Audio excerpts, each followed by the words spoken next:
One night in January 1964, the biggest band in the world got pushed off the top of the British chart, not by the Rolling Stones, not by The Who, not by some dangerous new blues gang from a smoky London club, by 5 clean-cut boys from Tottenham, with matching suits, a saxophone, a pounding drum beat, and a song that sounded like a football crowd had broken into a recording studio. They were called the answer to the Beatles. They cracked America so hard that Ed Sullivan kept bringing them back. They had Glad all over, Bits and Pieces, Catch Us If You Can, and a sound so physical that some dance halls reportedly banned one of their records because kids stomped along too hard. Then came the strangest part. A band that once looked big enough to challenge Liverpool became one of rock's most forgotten giants. The chart numbers are real.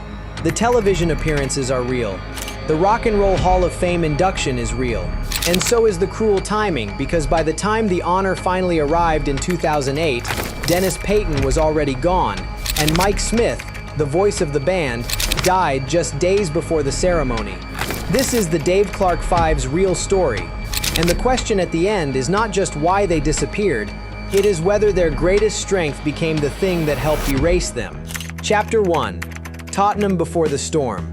Before the screaming crowds, before American television, and before people started calling them the next great threat to the Beatles, the Dave Clark Five began in Tottenham, North London, with a problem much smaller than fame. Dave Clark was not trying to build a British invasion machine. He was a young football player trying to raise money so his team could travel. That was the spark. A band could play shows. Shows could bring in cash. Cash could help the team. It was practical, local, and almost accidental, which somehow makes the beginning feel even more honest. The first version was not even the clean 5-man lineup people remember now. It was called the Dave Clark Five, featuring Stan Saxon, and the early members shifted before the classic group finally settled into place. Rick Huxley was there early, later becoming the bass player. Denis Payton came in with saxophone, harmonica, guitar, and backing vocals. Lenny Davidson joined on lead guitar. Then Lenny brought in Mike Smith, a singer and keyboard player with 10 years of classical piano training behind him. That changed everything. Mike did not sing like a polite pop boy waiting to be approved. He had a rough, shouting edge that could cut through the drums, and Dave's drums were already becoming the center of the attack. This was not Liverpool charm, this was North London force. The band learned the hard way, on the Mecca ballroom circuit, where nobody could hide behind studio tricks. They played long nights, kept dancers moving, and had to make people react right there in the room, not months later in a review column. For a young group, that was a brutal school, but it gave them something no publicity campaign could fake. Work like that changes a band. It teaches timing. It teaches stamina. It teaches when a crowd is slipping away, and how to pull it back before the room goes cold.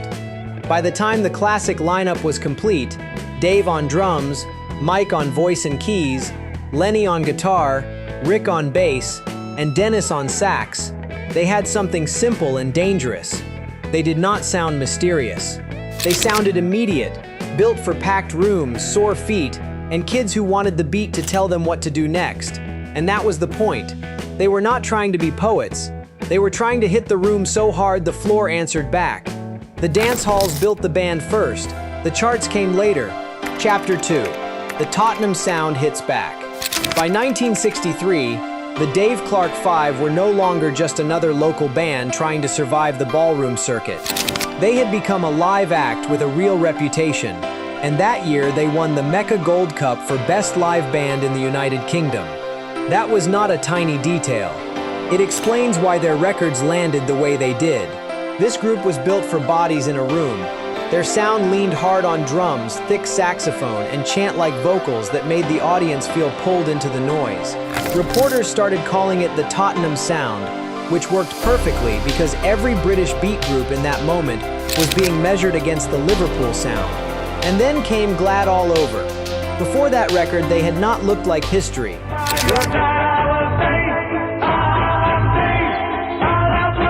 Their version of Do You Love Me reached only number 30 in the United Kingdom. Watch me now. I said I want to get on, baby. While Brian Poole and the Tremolos had the bigger hit with the same song. That could have been the end of the story, or at least the beginning of a much smaller career. Plenty of bands got one shot, missed the center, and disappeared back into the clubs. Glad All Over did not behave like a polite follow-up. It stomped, it shouted, it treated the drum beat like a weapon.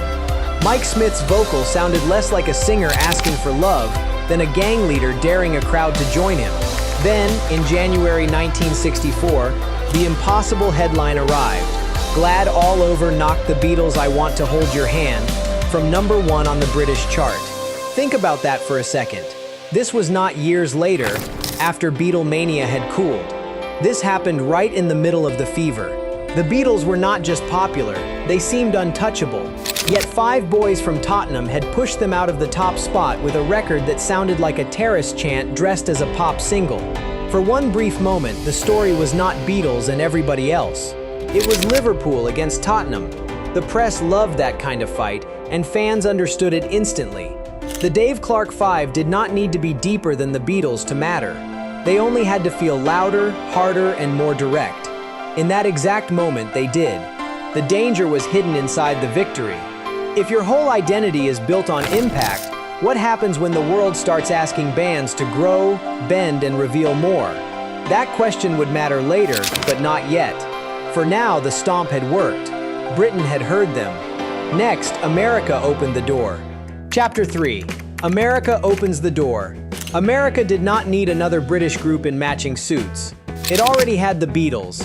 It already had the screaming girls, the television panic, and the feeling that something had crossed the Atlantic and changed the weather.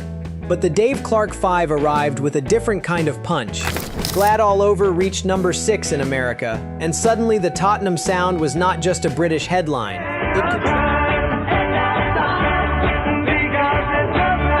It could travel. Then came Bits and Pieces.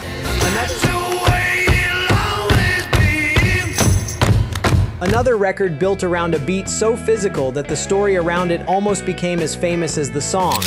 Some dance halls reportedly banned it because dancers stomped along too hard. That sounds funny until you picture it. A pop record caused trouble not because the lyrics were obscene, not because the band looked dangerous, but because the floor itself was taking a beating. That was their whole appeal in one image. The Dave Clark 5 made clean-cut music that still felt like it might damage the furniture. Television understood them. Ed Sullivan kept bringing them back, although sources disagree on the exact number of appearances. The safer way to say it is that they became one of the British invasion acts most closely tied to his stage. And in the mid-60s, Sullivan was not just another booking. His show was the doorway into millions of American living rooms. The band looked sharp. Dave Clark sat high behind the drums, smiling like he already knew the plan.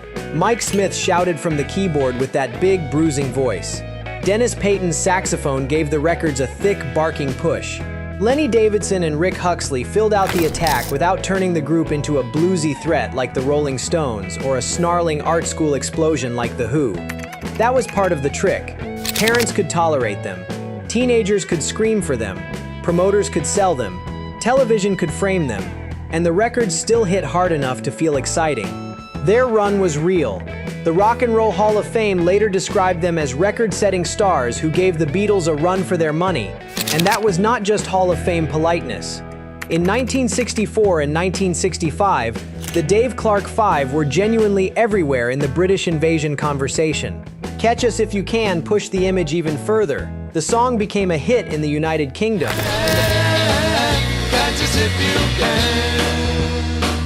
And the band even starred in a film with the same title, released in America as Having a Wild Weekend. That was the kind of move you made when the machine around you believed the moment was big enough to last. But machines need fuel. By the middle of the decade, the audience wanted more than volume, suits, and stomp. The same simple force that made them explode was about to become a trap. Chapter 4, The Machine Dave Clark. Built. The strangest thing about the Dave Clark 5 is that their story is not only about sound, it is also about control. In the 60s, plenty of young bands got famous before they understood the business. They signed bad deals. They lost publishing.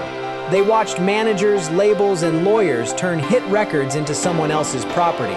For that era, it was almost the normal tragedy.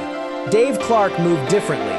He was not just the drummer, he became the organizer. the front-facing name and the businessman behind the group. He ran the band's publishing company, secured unusually strong royalties, and made sure the group's recordings were controlled in a way many 60s artists could only dream about later. Most important, he had a clause that gave him ownership of the master recordings after the licensing period. That was not a small victory. In a business famous for swallowing young musicians whole, Dave found a way to keep the keys. While other artists spent decades fighting to recover what they had made, he had already built protection into the machine. From one angle, it looks brilliant, maybe even heroic. A working-class kid from Tottenham had outplayed a business that usually outplayed everybody. But here is where the story gets complicated. The same control that protected the Dave Clark Five may also have helped make them feel strangely absent later. Their records did not live in the culture with the same constant availability as the Beatles, the Rolling Stones, the Who, or the Kinks. Their old rivals kept being rediscovered by younger listeners through reissues, documentaries, films, endless radio play, and cultural repetition. The Dave Clark Five were remembered, but not always replayed with the same force. That matters because memory needs access. A song can be famous in its moment and still fade if the next generation does not keep bumping into it. A band can have screaming crowds, American hits, and television history, yet still become oddly distant if the catalog feels locked behind glass. So was Dave protecting the legacy or accidentally sealing it off?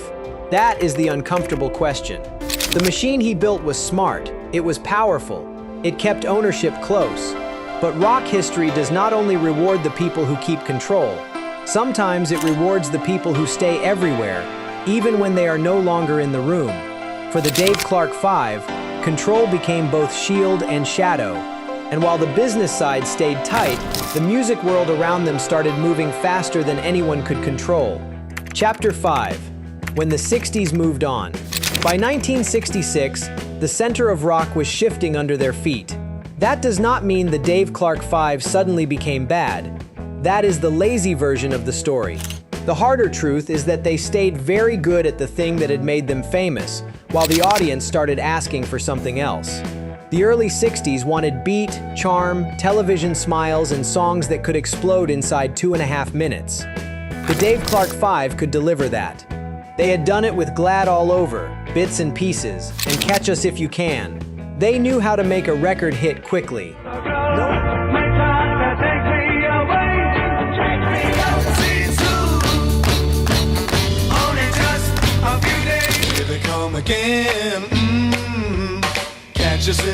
No long explanation, no mystery, just impact. The later 60s wanted danger, confession, distortion, studio experiments, and bands that seemed to be changing in public. The Rolling Stones looked rougher. The Who felt louder and stranger. The Kinks had sharper social bite. Psychedelic music was coming in, and the album was becoming more than a package for singles. That left the DC-5 in a difficult place. Their clean image, once a strength, began to feel like yesterday's costume. Their fixed sound, once powerful, began to feel less flexible. Rock was turning inward, outward, sideways, everywhere at once. The Dave Clark Five were still built like a direct punch. The movie Catch Us If You Can showed how big the machine still was in 1965. The band had a hit song, a film directed by John Boorman, and an American release under the title Having a Wild Weekend. That is not failure. That is a band still being treated like a major property. But movies and hit singles could not stop the decade from changing. They did have one more strong American moment with You Got What It Takes in 1967. You got what it takes to set the soul on fire, but which reached number 7 in the United States according to the research. That matters because it proves they did not vanish overnight. The story was not a cliff, it was a narrowing road. Then the road kept narrowing. By 1969, the group stopped large-scale touring. By 1970, the Dave Clark Five had disbanded. After all the noise, all the stomping, all the television spots and transatlantic screaming, the ending was almost quiet. That silence can fool people. It makes the band seem smaller than they were. But the 60s did not erase them because they had never mattered. The 60s erased them because the decade changed its mind about what mattered next. They had won one version of the moment. Another version arrived and left them behind. And the cruelest part was still waiting years down the road. Chapter 6. The Honor That Arrived Too Late.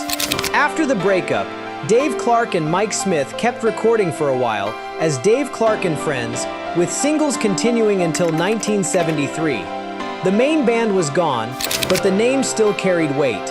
Then came the strange afterlife. Compilations proved people had not completely forgotten the songs. 25 thumping great hits reached number 7 on the United Kingdom album chart in 1978. Later collections charted too, including Glad All Over Again, The Hits, and All the Hits.